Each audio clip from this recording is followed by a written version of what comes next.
हमारे देश में देखिए, हर बार जो चर्चा होती है वो चाय पे चर्चा होती है, गाय पे चर्चा होती है और कब्रों में गए मुर्दों की भी चर्चा होती है। मगर हम इस देश को विश्व गुरु बनाने की बात करते हैं, इस देश को महासत्ता बनाने की बात करते हैं, तब मगर जब तक हम शिक्षा के ऊपर बात नहीं करेंगे तब तक ये जो कहना कह रहे हैं कि इस देश को विश्व गुरु बनाना है, इस देश को दुनिया की महासत्ता बनाना है, ये खाली एक जुमला हो सकता है, ये खाली कोरी बात हो सकती है। और सही मायने में हमें हमारे देश को विश्व गुरु बनाना है, हमारे देश को महासत्ता बनाना है, तो इतिहास में झांकना पड़ेगा। इतिहास में क्या हुआ था, इतिहास में हमें झांकना पड़ेगा। 1000 साल तक ये देश दुनिया की महासत्ता बना था, मगर किस कारण बना था, किस प्रिंसिपल के वजह से बना था? तो वो प्रिंसिपल था भगवान गौतम बुद्ध का ज्ञान का मार्ग, भगवान गौतम बुद्ध का करुणा का मार्ग, भगवान गौतम बुद्ध का शांति का मार्ग। और उस समय इस देश में 23 बड़ी यूनिवर्सिटीज थी। हम सबको पता है नालंदा, हम सबको पता है तक्षशिला, सांची, मथुरा, उज्जैन, सारनाथ जैसी और बहुत बहुत बड़ी यूनिवर्सिटी इस देश में थी। और उस यूनिवर्सिटी के कारण यह देश दुनिया की महासत्ता बना। और आज हम फिर से कह रहे हैं कि हमें दुनिया की महासत्ता भारत को बनाना है, तो भारत को बनाने के लिए फिर से हमें उतनी बड़ी यूनिवर्सिटी बनानी पड़ेगी, उतना बड़ा ज्ञान इस देश में देना पड़ेगा। मगर आज जो शिक्षा के क्षेत्र में जो हो रहा है वो बहुत ही निंदनीय बात है।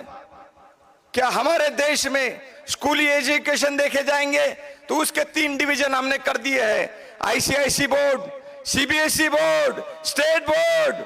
तो फिर शिक्षा में समानता कहां से आएगी, शिक्षा में गुणवत्ता कहां से आएगी? यदि हम शालेय शिक्षा में गुणवत्ता और समानता प्रस्थापित ना कर पाए तो हम इस देश को महासत्ता कैसे बनाएंगे, हम इस देश को विश्व गुरु कैसे बना पाएंगे? उसी तरीके से हम बात करते हैं महाविद्यालयीन शिक्षा की। महाविद्यालयीन शिक्षा में आज क्या हो रहा है? पढ़ाने को टीचर नहीं है, private education, private universities, scholarship नहीं है। किस तरीके से हम नई शिक्षा नीति लेके आए हैं 2020 में, ये 2020 मैच जैसा ये 2020 एजुकेशन पॉलिसी आया है। ये 29 जुलाई 2020 को आया है, जब कोरोना इस देश में लगा था और कोरोना का पहला मरीज इस देश में जनवरी को मिला और मार्च में देश के अंदर हमने लॉकडाउन कर दिया और जुलाई में हम एजुकेशन पॉलिसी लेके आते हैं। इस देश में कौन सी चर्चा हुई इस पॉलिसी के ऊपर? ये पॉलिसी आने वाले 20-30 सालों के लिए चलने वाली है और बिना चर्चा की, मैं नहीं कह रहा हूं ये अभी साहब बोल रहे थे तब मैं एआई का यूज कर रहा था और एआई के यूज करके आर्टिफिशियल इंटेलिजेंस से जानकारी ले रहा था कि न्यू एजुकेशन पॉलिसी के क्या एडवांटेजेस है, क्या डिसएडवांटेजेस है। तो ये डिसएडवांटेज जो है इस नई एजुकेशन पॉलिसी का, ये महंगी होने वाली है। गली गली में प्राइवेट यूनिवर्सिटी, जो कॉलेज था अब वो क्या बन गया है, यूनिवर्सिटी बन गया है। मेरे पास कुछ प्रोफेसर आए अभी 2 साल पहले, यहाँ एक कॉलेज को यूनिवर्सिटी बना दिया उसके, और वो प्रोफेसर आए और बोले नोटिस बोर्ड पे हमें क्या करना है, ये हमारे यूनिवर्सिटी का लिफलेट लगाना है। मैं बोला अभी तक तो बच्चे आते थे वो लगा देते थे, हम भी लगा देते थे, मगर आज प्रोफेसर को आने की क्या जरूरत है? तो ये प्राइवेट एजुकेशन का जो स्टैंडर्ड है यूनिवर्सिटी का, ये इतना गिर गया है कि जो प्रोफेसर रिसर्च कर रहे थे यूनिवर्सिटी में, आज उनकी ड्यूटी क्या लग गई है? उनकी ड्यूटी है पोस्टर लगाओ, इवेंट्स के दूसरे कॉलेजेस में जाके उनके ऊपर भी उतना भी विश्वास नहीं है तो उनको फोटो लेना पड़ता है।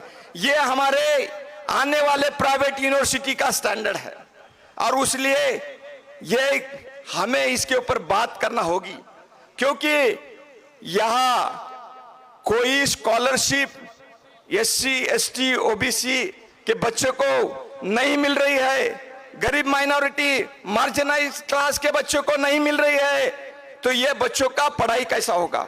उसके साथ साथ वहां की फीस स्ट्रक्चर जो है ये 3 गुना बढ़ गया है, क्योंकि उनको एआई बता रहा है कि उनको प्राइवेट यूनिवर्सिटी को एडमिनिस्ट्रेशन बढ़ाना है, इंफ्रास्ट्रक्चर बढ़ाना है, तो ये पैसा कहां से लाएंगे?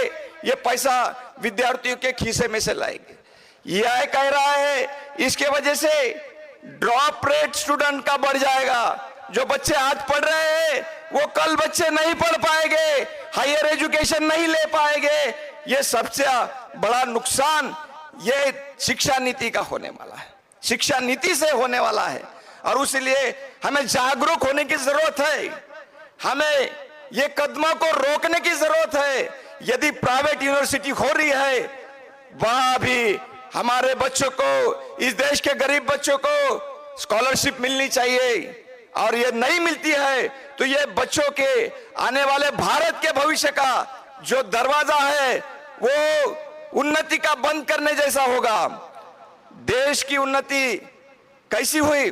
भारत के संविधान की वजह से हुई।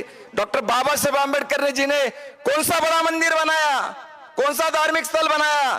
तो बाबा साहब आंबेडकर जी ने ये नागसेन वन में मिलिन कॉलेज बनाया और ऐसे अनेक संस्थान बना के इस देश में शिक्षा की नींव रखी, इस महाराष्ट्र में शिक्षा की नींव रखी और लोगों के लिए शिक्षा के जो दरवाजे हैं वो खुला कर दिए, विकास के रास्ते खुले कर दिए। और उस कारण आज जो हमारा देश है ये दुनिया में एक सम्मानजनक तरीके से आगे बढ़ रहा है। मगर इस शिक्षा को फिर से इतिहास में जिस तरीके से नालंदा को तबाह किया गया, इतिहास में जिस तरीके से इस 23 यूनिवर्सिटी को खत्म कर दिया गया, उसी तरीके से आज जो है ये जो सेंट्रलाइजेशन हो रहा है एजुकेशन का, उसकी वजह से खत्म करने का काम हो रहा है। और इसलिए जो साउथ इंडिया के जो भी स्टेट्स है, वो तमिलनाडु हो, केरल हो, कर्नाटका हो, ये इसके विरोध में बात कर रहे हैं। और इसलिए ये सबसे जरूरी बात है कि जो शिक्षा है, डॉक्टर बाबा साहेब अम्बेडकर जी ने कहा था ये शेरनी का दूध है, जो पिएगा वो गुर्राएगा। और इसलिए यहाँ इस मंच पे हम ये बात रख रहे हैं, मगर इस आवाज को दबाने का काम यहाँ हो रहा है। इसलिए बहुजन लोगों ने ये बहुत अच्छी तरीके से समझना है। और ये आने वाले 20-30 साल में हमारी पीढ़ियां बर्बाद हो सकती है, इसलिए अभी हमें जगना पड़ेगा, लोगों को जगाना पड़ेगा। इसलिए हम इकोनिट्स फाउंडेशन के जरिए हर 3 जनवरी को नेशनल फ्री एजुकेशन डे के तौर पे मना रहे हैं और ये मांग कर रहे हैं कि इस देश में सभी लोगों को केजी टू पीएचडी तक फ्री शिक्षा मिलनी चाहिए। और जब इस देश के सभी लोगों को फ्री शिक्षा मिलेगी तभी यह देश महासत्ता बन सकता है, तभी यह देश विश्व गुरु बन सकता है। अन्यथा ये देश जो है ये महात्मा फुले के उस वचनों जैसा हो जाएगा, विद्ये विना मति गेली, मति बिना नीति गेली, नीति बिना गती गेली, गती बिना वित्त खचले, असे अनर्थ एका विद्येने केले।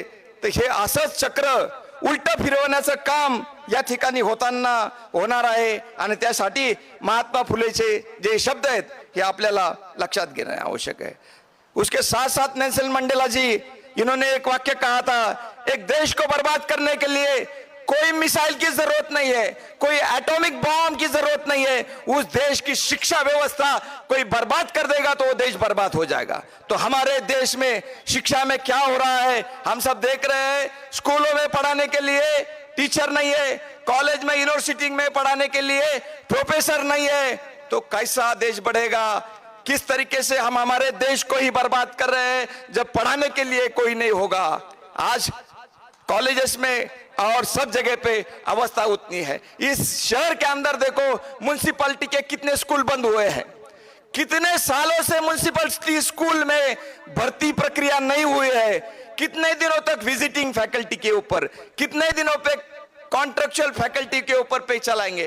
पीएच की अवस्था क्या हो रही है, क्यों हो रही है ऐसी? इसके पीछे भी वही कारण है। सब डरते हैं किससे? प्रोफेसर से, क्योंकि वो विचार बांटता है। सब डरते हैं युवा शक्ति से, क्योंकि वो क्रांति कर सकता है।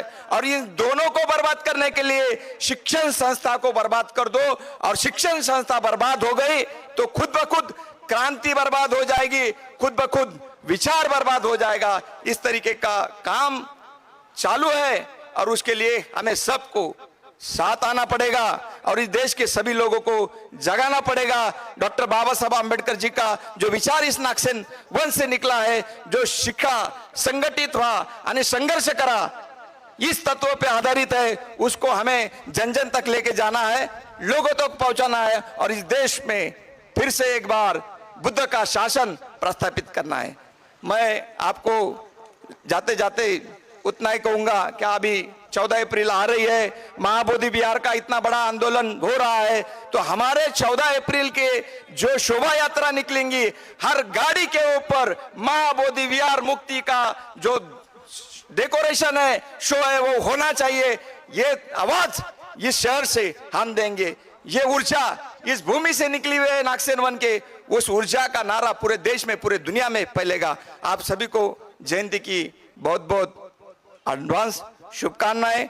आपने ये कार्यक्रम हर साल रखते हैं, ये कमेटी, ये बहुत अच्छा काम यहाँ हो रहा है। मान्यवर दूर दूर से आते हैं, देश भर से आते हैं और इस नागसेन भूमि में फिर से एक बार जो विचारों का जो प्रवाह है वो फिर से प्रवाहित करने का काम ये सब करते हैं।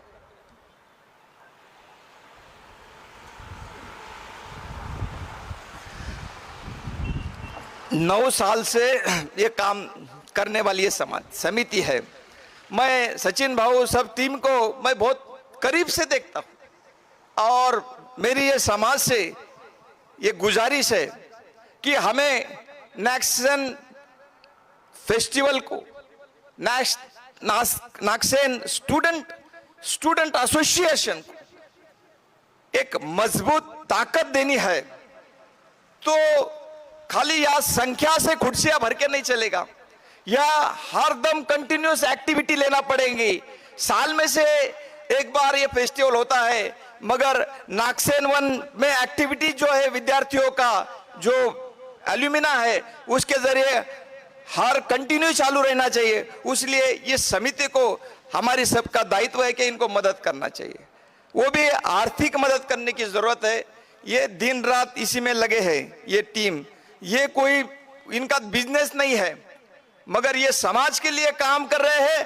तो हमारा सबका दायित्व बनता है कि इनको आर्थिक सहयोग हम देके नागसेन वन में जो हमारा जो ये काम चल रहा है, विचार बांटने का, विचार फैलाने का और इस देश में डॉक्टर बाबा साहेब आंबेडकर जी का जो विचार है वो और आगे लेके जाने का, उसको गति देने के लिए मैं सबको ये गुजारिश करता हूँ कि आप सब लोग, सचिन भाऊ, ये पूरी टीम जो है, ये जो इतने लगन से, इतने मेहनत से काम कर रही है, उनको हम सब सहयोग दे।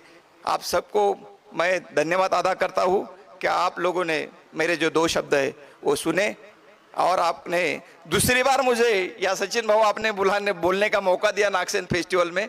लास्ट ईयर भी मैं आया, ये इस बार मैं थोड़ा इससे आया कि वो दिल्ली के गेस्ट नहीं आ पाए, तो इसलिए मुझे इनवाइट किया गया। तो मैं आपका सबका तहे दिल से आभार व्यक्त करता हूँ और आपके सबके प्रति मंगल मैत्री करता हूँ। आपका सबका मंगल हो, सबका कल्याण हो। आप सब